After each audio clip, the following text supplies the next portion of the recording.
Amazon, on all accounts, has been a game changer. And they have models and machine learning and artificial intelligence that actually predicts what you're going to buy before you buy it. They will even move freight closer to you, anticipating that you're going to order it.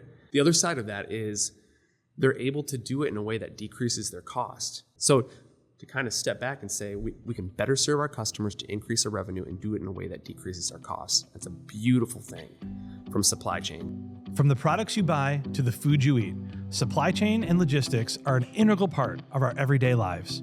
Welcome to The Search Bar. I'm your host, Adam Sparks, and on today's episode, we're discussing the importance, impact, and innovations of supply chains with Fred Lawrence, faculty member in logistics management at Central Michigan University.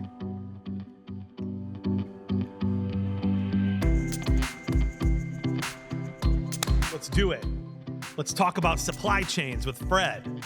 That's the intro, Michael. Cut it, keep it. We're going to talk a little bit about supply chains, which is something I understand you know a little bit about.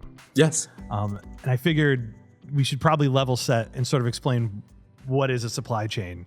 Kind of give me that 8th grade definition as you see it. Yeah, it's a great question. So for you or for listeners, a supply chain really, it's linking. So visualize an actual chain. So a supply chain is a network of organizations, companies, activities, information, processes from the point of the earliest origin, so think raw materials, all the way until the end point of consumption. So think products or services that you're consuming at your house. It's all of those things linked together to get from the start to the finish. And why does this matter to us? I mean, I think for most of us who are, including myself in this, my principal role in a supply chain is as a consumer and a waster of my hard-earned money. Why should I care about this? How does it affect me? That's a great question. So because you are a consumer. So consumers are really arguably the most important part of a supply chain. Nothing exists in terms of that chain if we don't have individuals consuming our goods and services. So things that you buy signal up the chain for all of these activities to occur. So that's kind of the basis for the whole system is that demand for the good. Correct. Where's the cost affected in here? Like I know we talk about supply and demand a lot. And I know like, especially coming out of COVID and kind of into the current zeitgeist where we're talking about tariffs and stuff, and we'll get into that. It's kind of what really affects costs. I think sometimes it's more complicated than we think, or maybe it's not. I don't think it's quite as complicated as people might think. I mean, when you have so many organizations and entities partnering together, really their job is to provide value in some way, and that value comes at a cost, whether it's moving goods or assembling goods or making goods or moving information. And as these activities happen, there's a cost to these things, and this eventually trickles down to the end consumer. So we could say from a supply chain standpoint, if we run things less effectively or less efficiently, it's likely to increase the cost of these services and products. Eventually, that's going to reach the consumer, and at a point where things seem really expensive for consumers, or where maybe the household income doesn't quite stretch as far as it used to be, people are sensitive to these things, and they should be. I think the big thing right now, when at least in how we as American consumers are engaging in supply chain, has been a little bit. I don't want to say it's politicized, because I think it's like more than this political moment, right? Like globalization or like kind of like free trade agreements have been around for forever, since World War I. Yes. Really, explain a little bit how that sort of works. Like the idea of kind of like free trade and then policies that don't interfere with free trade, which is largely what these agreements are, right? They're kind of saying like, you might have laws that govern your land, but should they govern the goods that come in, right? That's sort of what we're doing. Yeah, you're pretty spot on with that. So really this concept of globalization kind of ebbs and flows a little bit. So I guess the best place to start would be like, why do we care about globalization? And to keep it pretty simple, it's because at certain areas, like we'll take the United States, for example, we don't have access to maybe everything that we need in terms of maybe resources or access to specific goods or information or expertise. So it can be really helpful to us to be able to go globally and find and procure those things. So that's where this idea of free trade or tariffs or trade agreements start to play in. So in the 90s, you had NAFTA, which is the North America Free Trade Agreement, which is now the USMCA. For all accounts and purposes, they're really pretty much the same thing.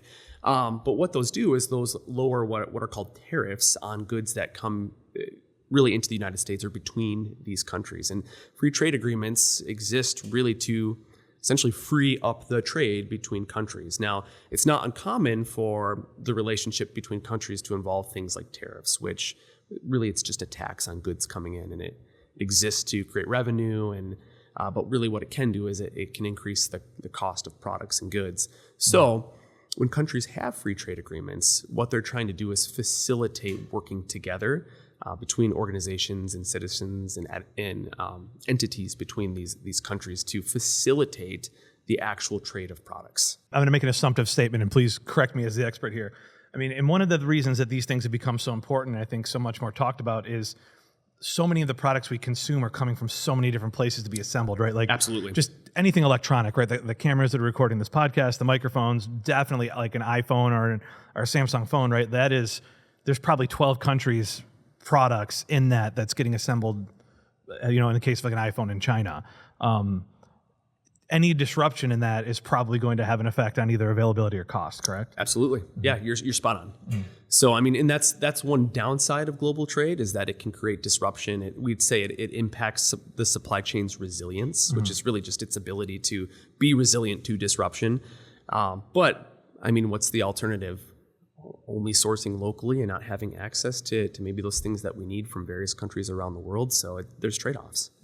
I mean, it's hard. I think just because, and I say this just because I think not just here in the U.S., but globally, we're seeing a little bit of protectionism when it comes to the way we're viewing global marketplaces. It's hard, I think, it's hard to step back and try to think about and I'm not necessarily advocating for or against protectionism in saying this, but it's hard to imagine what we wouldn't have if it weren't for the last 30 years of those free trade agreements in terms of the ability to manufacture and make cheaper a lot of the technologies and the networks and the tools that we have that have created kind of a more accessible universe for us to all live in, right? I mean, that's like these big, massive supply chains at work. Yeah, I agree. I mean, global trade's nothing new. Yeah. I think the biggest thing for individuals is just not to make any of this taboo. And what we're talking about is if you're pro-globalization or anti-globalization, I think objectively there's pros and cons to both. I think right now you have individuals who are maybe a little bit more focused on like protecting national interests, and they start to think about labor and wages and individuals. But the other side of that is, all right, what impact does reducing globalization have on just general cost of goods and access to goods? And you could say and argue probably objectively that also hurts individuals as well. So there's an argument for both sides. Getting into that more, like what could be the positive things about having a less globalized supply chain? Like what are the benefits of local goods, right? We know, I think that we're all, again, particularly in this country, we're super used to Chinese manufacturing, I guess being cheaper, right? That's where most of our electronic goods come from. It's where most of our molded plastic goods come from.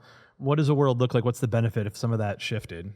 Yeah, so really what we're talking about is a concept called reshoring or nearshoring. And essentially that's just, think about a nation like the United States, organizations maybe bringing back production or bringing back facilities to our shores. Now, it doesn't necessarily always work out that way. So say, for example, we put additional tariffs on Chinese goods. Well, naturally, there's going to be an incentive for organizations that maybe have facilities in China to then move those so that they're not hit with those tariffs. Naturally, those tariffs, that will be a cost. That cost likely is going to boost up the price or the cost of the goods to consumers. So naturally, the incentive there is to move that facility or move those activities to an area that won't be hit by those tariffs. So in this situation, you could say to the United States or possibly to Canada or to Mexico based on the United States, Canada, Mexico agreement. That's going to be the incentive there. Now, like, what are the pros of this? It can create jobs. So like, that's the big one, labor. Now, depending on what your perspective is, labor costs in the U.S. are likely to be more expensive than labor costs overseas, which individuals can make arguments as to whether or not that's a good or ethical. Those labor costs here are likely to be higher, and that's going to impact the cost of the product naturally. But also just having better access to those channel activities themselves can help facilitate moving goods faster. Having these facilities in the United States can have maybe a positive impact on like sustainability or emission standards, because as a country we might have a little bit more control over what's going on globally in regards to those activities. So again, pros and cons. You lose access to things you don't have, but you gain more control. Yeah, and that's actually one of those things that, just talking to the environmental end of it too, that's a big part of a lot of these trade agreements too, right? Like, I remember reading a thing about dolphin-safe tuna, and how. Do you know about this? Not really. So there's, I can imagine. This is probably 6 or 7 years old now, but this was a U.S. Mexico, I think, disagreement where World Trade Organization had to step in and say, you can't require these dolphin safe the dolphin safe tuna label to go on this tuna, because the accessibility to dolphin safe fishing in these Mexican waters doesn't exist. And it became like an actual thing that was in the news, and only nerds have read it, I assume. But I thought it was pretty wild, because part of it is that because of free trade agreements, we're basically saying we're clearing the way for equitable access to giving you tuna fish. So you might have to jump a regulation or a requirement that's in a different market. Right. Yeah. But then how many consumers really want to consume dolphin in their tuna? So, I mean, there is that side of it as well. Can you taste the difference, Fred? I'm not. I don't want to find out. Yeah. I just don't. You don't. But I think those are easier to understand or to talk about, because like a raw food or even like a singly processed food is sort of a commodity, right? It's not this big assembled product. I guess talk to me a little bit about those types of things, the complicated products that have to get produced that are in these huge supply chains. What makes them efficient? What makes a good supply chain for something like a laptop or like a phone? Yeah, so we would say it can come down to like how we manage our processes, our activities, our relationships, how we reduce waste.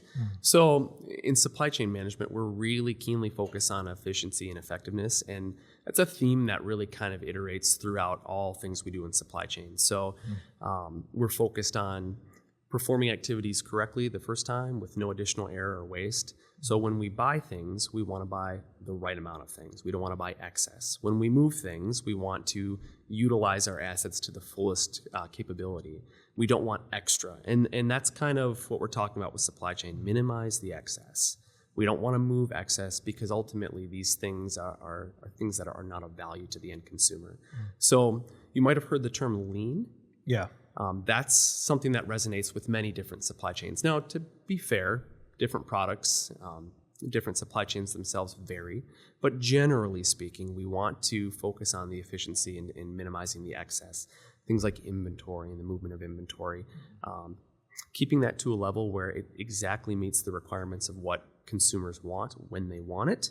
However, that concept itself can be very problematic when things don't go right.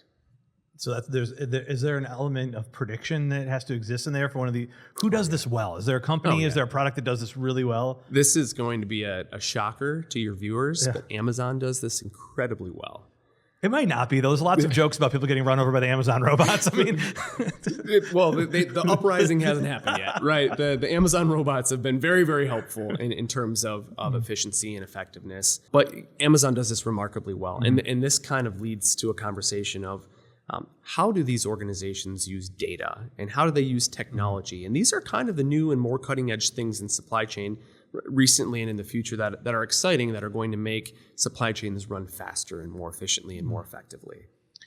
In Amazon, I mean, I think Amazon, I think about it, doesn't surprise me at all, because I mean, think about all the things that Amazon was the first on, right? Oh yeah. 2-day shipping. Remember when like anybody could get 2-day shipping with Amazon Prime?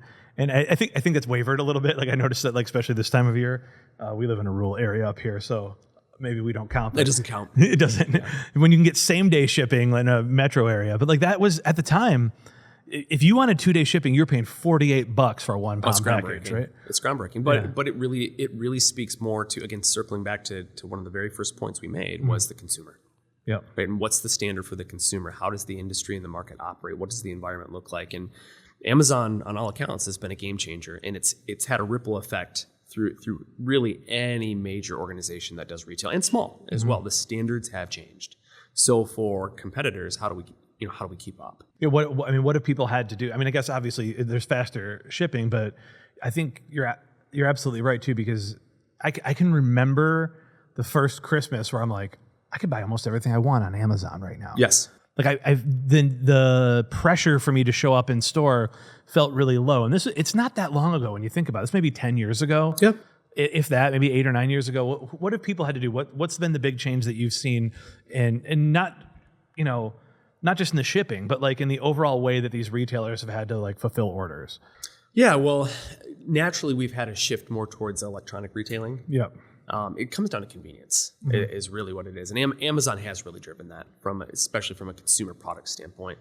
To keep up, it's really how do we utilize the new tools and the new efficiencies that are available to us. A truck can only drive as fast as a truck drives, right? Product can only move as fast as product moves. At the end of the day, if you buy cups or clothing or towels or food or tangible items, they still get to your door with about the same relative speed as they did before, right? So what Amazon's done is they've been able to use data or integrate their use of data to better predict and forecast and anticipate where this demand's going to occur to make that distance decrease. So what I'm talking about is product getting from one of their locations to your front door. And they've done this remarkably well, like in really impressive and crazy ways. They use what's called anticipatory shipping. And essentially what it is they have access to just great amounts of data. And they have models and machine learning and artificial intelligence that actually predicts what you're going to buy before you buy it. And when that happens, we'll say for a lack of better terms, when that ding goes off, right, that signal happens, they will even move freight closer to you, anticipating that you're going to order it. And then instead of 2 days, it's same day. That's that next day or the same day stuff. Yep. And so what does this do for the consumer? It delights them. Right? The biggest downside of e-retailing is that you don't get the instant gratification of walking out of the store with the product. That's going away.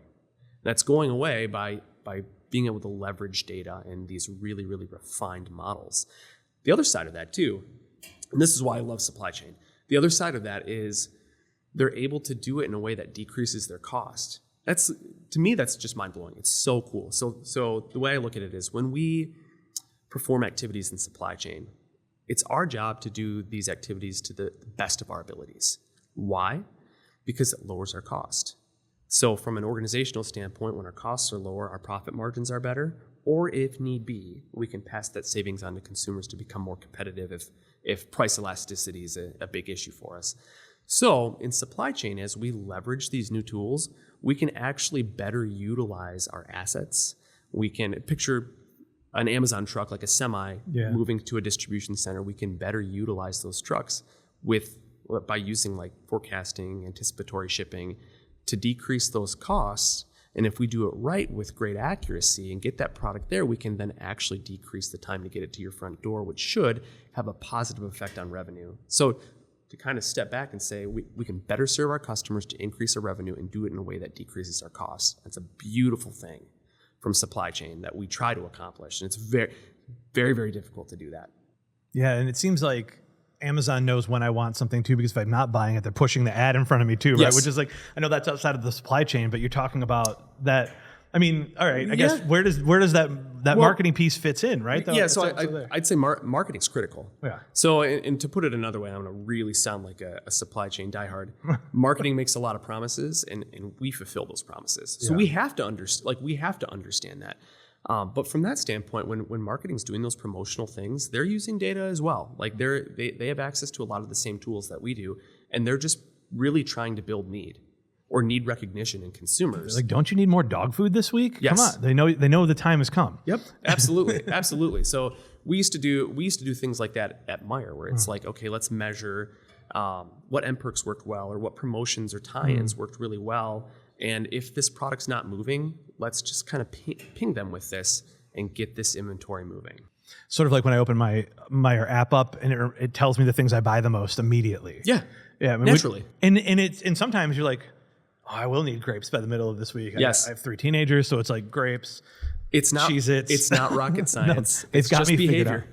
Yeah, and if they know that they have those things in stock and they can reliably stock them in the right amounts, then that is going to reduce the cost. Exactly. And this is something that's not just happening. I mean, obviously, you mentioned working at Meijer, which is smaller than Amazon. How big do you have to be to take advantage of some of the technology that's in these bigger supply chain groups like Amazon? It's a great question. So the answer is you can be any size, but it may not be the right solution for you. So for example, I don't think it comes to a surprise that big companies like Amazon, Walmart, Home Depot, a lot of these organizations do this stuff in-house. So like AI modeling, machine learning, they'll just kind of build it in-house to specifically fit their needs. Then it becomes more proprietary and they can kind of work with it in really more unique ways. There are out-of-the-box solutions to do this. So there are organizations that do provide these things. I would say, if you're maybe a smaller organization. Define smaller. Ooh, good question. I'm just curious. I would say, okay, to put it this way, as far as size, the use of it needs to necessitate what you're getting. So for example, a smaller organization, certainly a smaller like brick and mortar mom and pop would never need this because the cost of utilizing this would be far beyond the additional revenue that they would ever create from this. I would say it's hard to maybe be specific with the size of the organization that needs it. I would really say it's more about the type of work that they're doing and the type of processes that they have. So for example, if you're a smaller, more regional grocery store, it's unlikely that you're going to be using advanced forecasting models anyways, whether there's AI involved or not. It's unlikely that you're going to have access to that much data to be able to run those things. Realistically, what's going to be sufficient for you is to understand how you buy and sell things or how you've bought and sold things for years and to just kind of in a more like analog form refresh that and redo that, understanding that you just may not be able to compete with some of these other organizations. Not to bring a dark cloud over the conversation, but is that kind of maybe the sad part of some of this massive efficiency, right? I mean, I think any of us who are of a certain age, you remember more businesses in your town that were owned by people in your town, and that definitely, I think, is less the case. And part of it is, and I'm not going to lay this entirely at like the feet of corporate oligarchy or whatever like that. Yeah. I'm not going to be that profound. But I mean, part of it is us as consumers. Yes. We have demanded a level of service that some of those businesses were never going to keep up with, at least in the volume that they used to exist. Exactly. Look, nostalgia is a powerful drug here. Yeah. And it's very easy to sit around and think about the good old days and how things used to be. But at the end of the day, consumers demand what they demand. So a classic example is, how do you consume entertainment? How do you consume media? Do you go to a video store and rent physical videos anymore? Only watch VHS, Fred. Right, exactly. Exactly. But that's kind of the bigger point here, right? Is I get nostalgic thinking about going to the video store as a kid and renting videos with my dad. But let's be honest, I consume my media by just using streaming services because that now exists. In retailing and supply chain is really no different, right? We have access to technology. We would say from an organizational standpoint, it's the Internet of Things. So typically it's just abbreviated IoT, but essentially it's organizations have access to all this data literally from things. Your cell phone, right? Your smartwatch. My dehumidifier at my house connects to my Wi-Fi. So cool. Right? All of these things, it's ridiculous. But all of these things give access to data, and that data is used to predict behavior. And all of these things can then be modeled and used to predict something that's relevant to our supply chain or how we do business.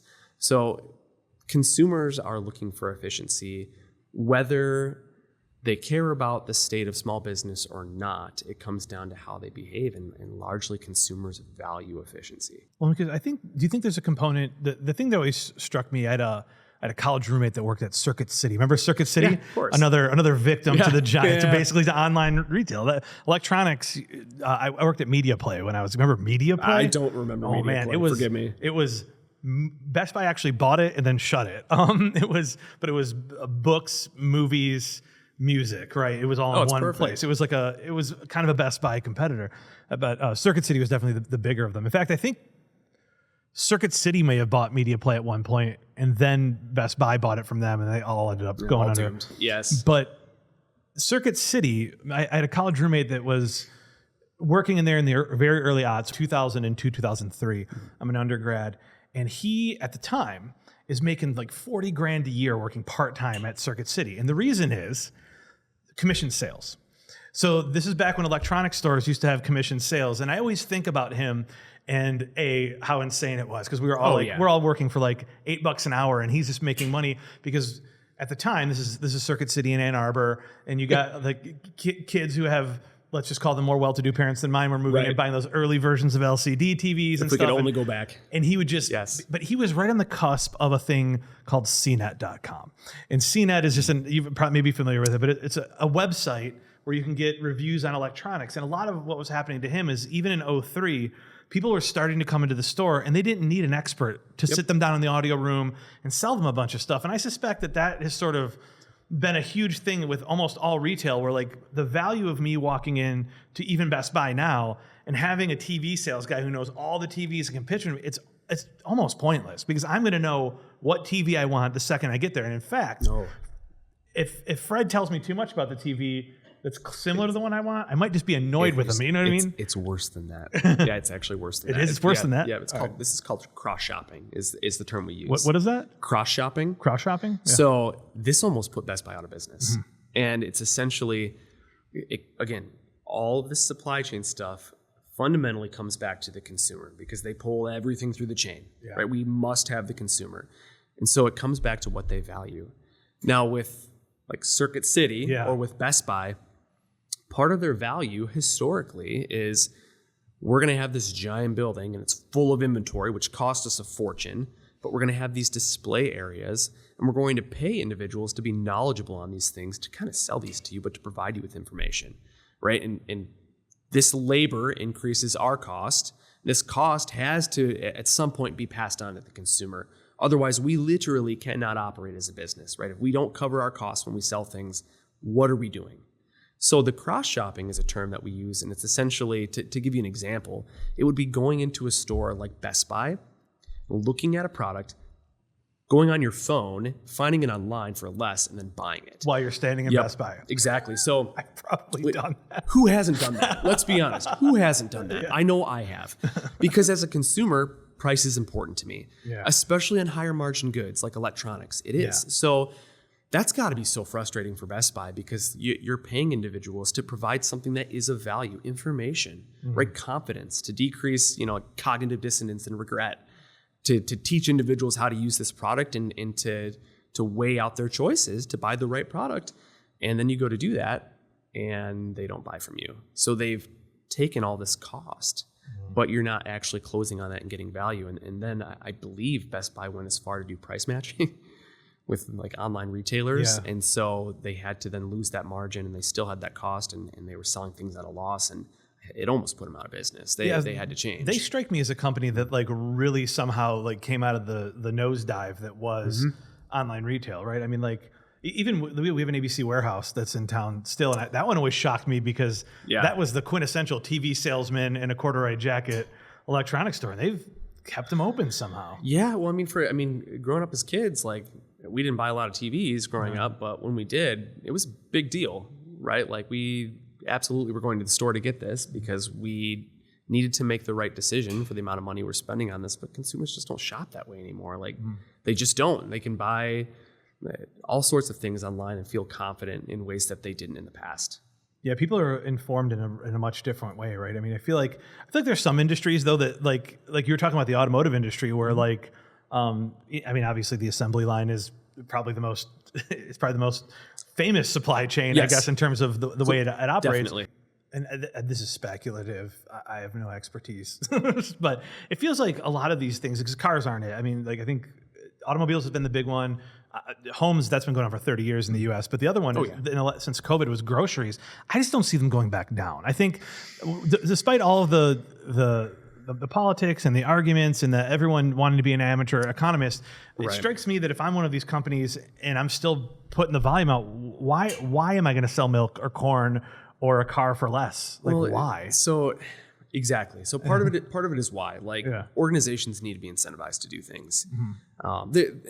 That's maybe not completely fair. Like organizations, it is possible to do things for the good of society, but generally speaking, organizations are metric driven, and the people that operate within them are metric driven.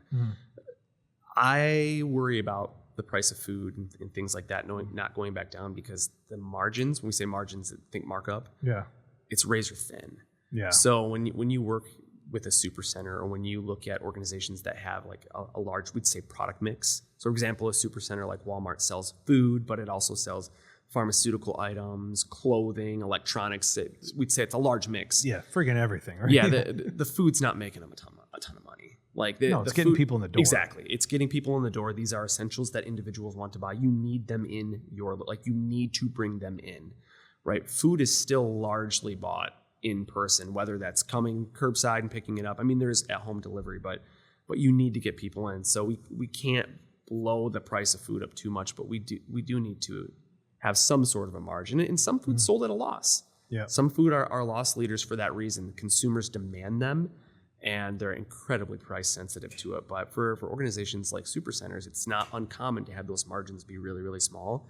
And then the margins on other products like TVs be much higher, and those subsidize those small margins on food. Because like you said, we have to get people in here. So I do have real fear for the price of food not coming back down for that reason. Yeah. It is possible that things change, policies change, cost in the channel, growing the food, acquiring the food, those things go down. Maybe energy prices come down and the cost of transportation comes down. Labor's not going to go down. But it is possible these things come down and it kind of pulls back, but then it kind of gets to the point where, well, do retailers do that? So I don't have an answer. I don't know. But that's kind of where my mind goes. Yeah, that one always kind of gets me. It was like, with the exception of the middle of COVID when gas was like $1.80 because no one was on the road. Right. I remember gas going up,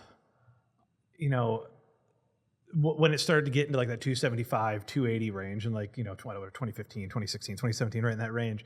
And people complaining about it. I'm like, well, it's never going down now, man. Yeah, it doesn't seem like it. Yeah, it doesn't like, I don't think any of us are going to be getting $1.50 a gallon gas anytime soon unless we end up shut down for anything too. And I guess that's a question. I don't know if this is a supply chain question you can ask, but like, do prices eventually be kind of fixed? There's just sort of a seal, not a ceiling, but like over a basement, like a hard deck that they won't go below, sort of. Yeah, it's hard. I mean, because we're talking about, if we're being broad, we're talking about the sale of everything. Yes. Right. But so it varies by industry, realistically. But no, things fluctuate.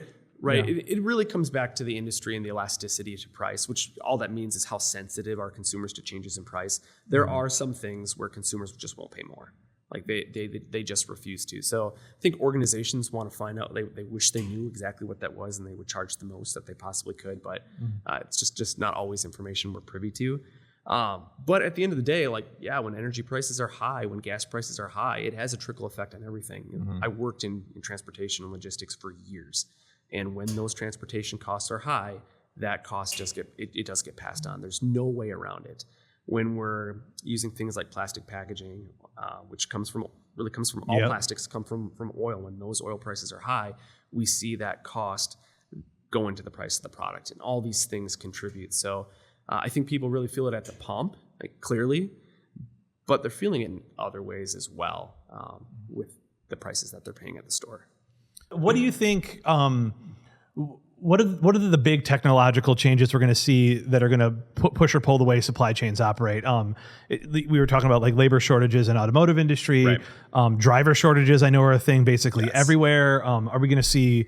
What is it? Is it drones? Is it unmanned vehicles? AI? What's the biggest thing in the next 10 years? Yeah, AI. Yeah. It's going to be the big one. The big one, and we've touched on that. It's already the big one, right? Yeah, it is. It is. It's the most accessible. I'd say it's the most realistic. Drones, yes. At some point, drones will get more popular. So drones are interesting. And Amazon's actually experimenting with drones. It's called Amazon Prime Air.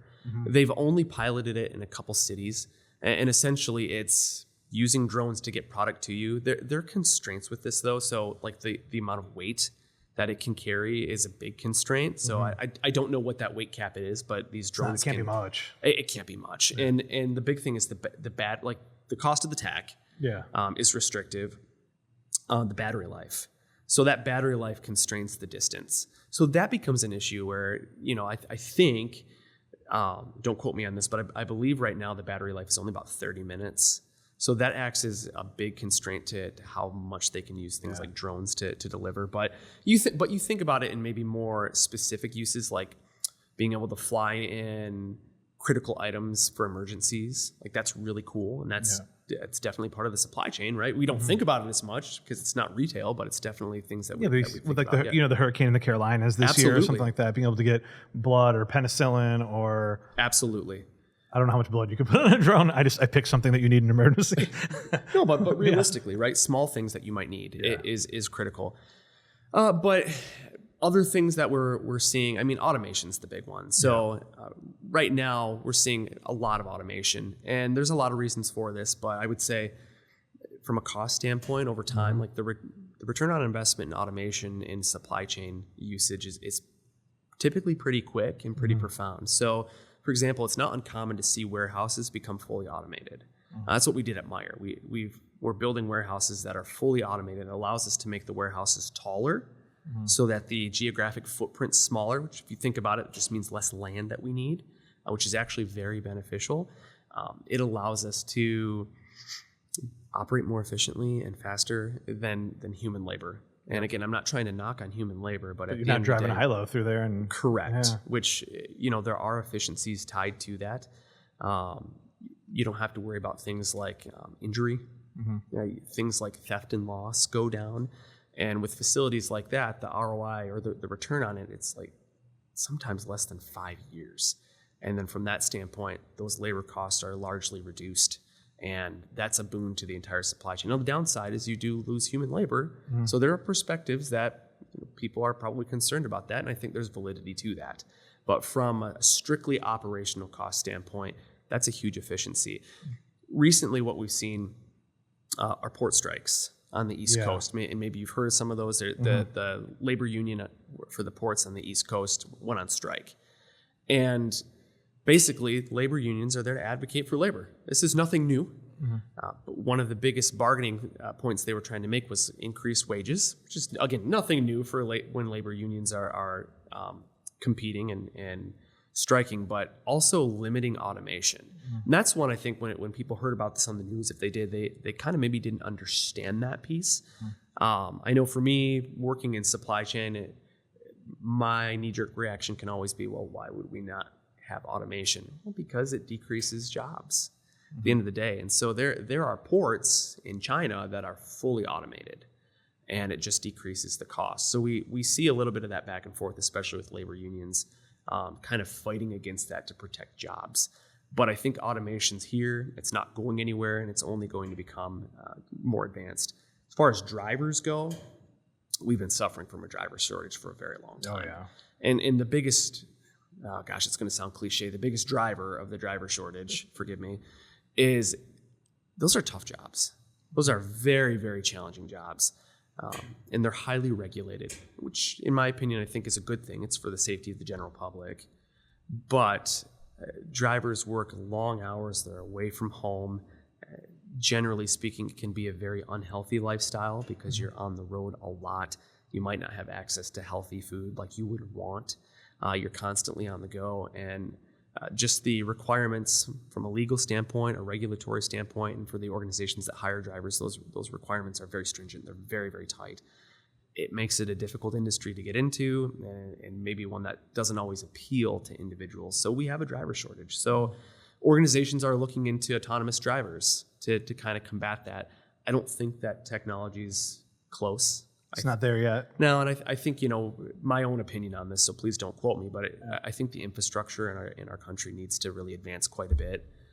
It's one thing to field autonomous drivers in maybe more metropolitan areas, but when you start to get to places like northern Michigan, I think it becomes exceedingly more difficult. Yeah, I remember a few years ago when it was becoming really hot, I think I was on the bandwagon of like, oh man, eventually you'll just lease a car, it'll be from a fleet, it'll just pick you up in the morning. Like that felt very real, especially when you saw them drive.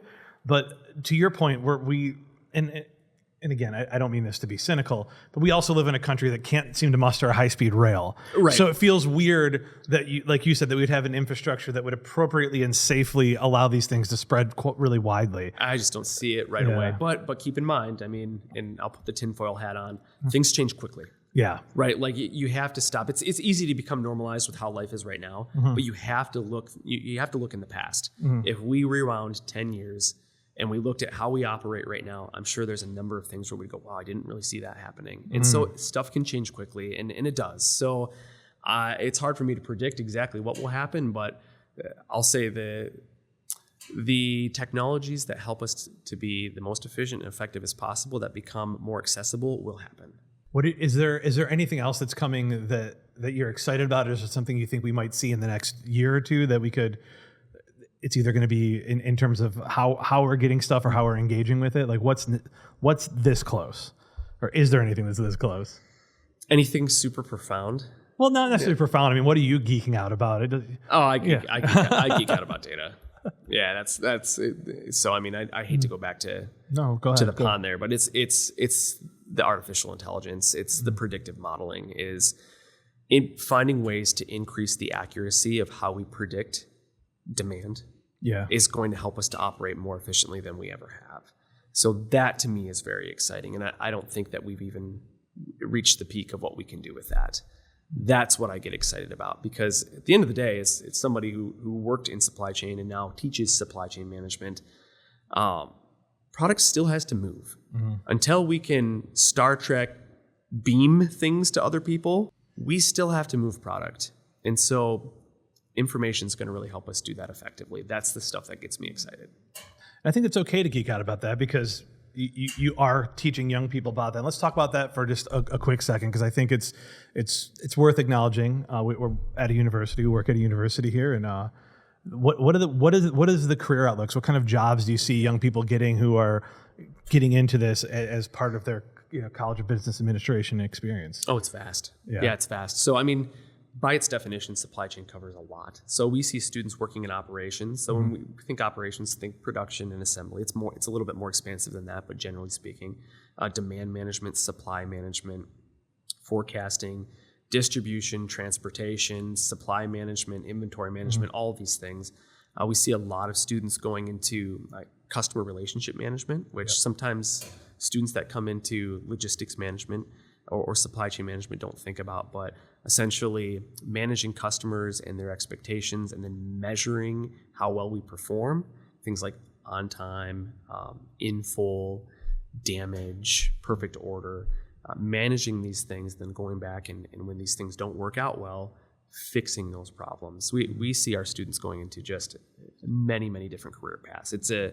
It's a great time to pick this major and to work in supply chain, generally speaking. And we're at a point now where I think we're upwards of 95% placement, maybe even higher than that with our graduates. Yeah, there's a lot of opportunity. It feels in a lot of ways like it feels like a penultimate service economy job, and I use that term with quotes because I think it can be negative for some people when you hear it. But like like you're saying, like the consumer is the most powerful part, and all of these things, all this money is getting put into it. Why not be the expert on how it flows, right? Oh, but it's so much more than that. Like, it's, while things can feel at times transactional, it's analytical, right? It's strategic.